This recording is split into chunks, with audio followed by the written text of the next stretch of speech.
Your mom, by the way, is sitting right across from me, and she has one of the biggest grins I've ever seen on her face, ear to ear, just because you're not only on the phone, but just because she's so proud of you and what you did earlier this week. And I don't mean to put you on the spot or embarrass you or anything about it, but tell us a little bit about what you did earlier this week that's gotten you so much attention.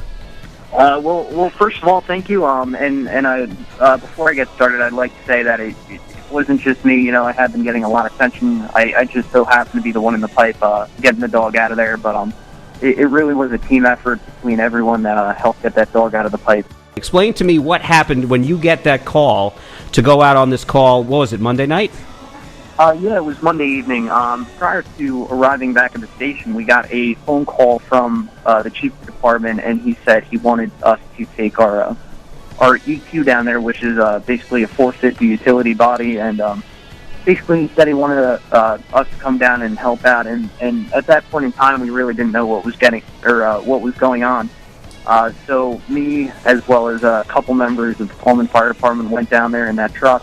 Really didn't have too much information. The chief just said he wanted a truck down there. So we get down there, and we end up finding out that there's a dog, a 16-year-old dog that ended up crawling her way into a 16-inch black drainage pipe, and she was in there probably 30 feet from one end and 60 feet from the other end. And when we got there, the neighbors had already started digging a hole down to access the pipe, and then basically from there, we assisted in digging the hole, and we got down to the black pipe. And once we got down to the black pipe, we realized that we were still probably a good 10 feet away from the dog. And you know, it really was just a team effort. You know, everyone from a neighbor holding a light to another neighbor bringing out waters. And, you know, it was just great. And so after we cut a hole in the pipe and the dog was still 10 feet away, from there, we all started brainstorming, and I ended up going in the homeowner's garage. I found a piece of wire that I had bent up into a hook, and then we also had a neighbor bring over a tent spike, or you know, one of those collapsible poles that help hold up a tent. Right. So what we ended up doing, we duct taped the hook on the end of the tent poles, and I had to feed each tent pole down into the pipe one at a time, and I had to duct tape it together so it didn't fall apart.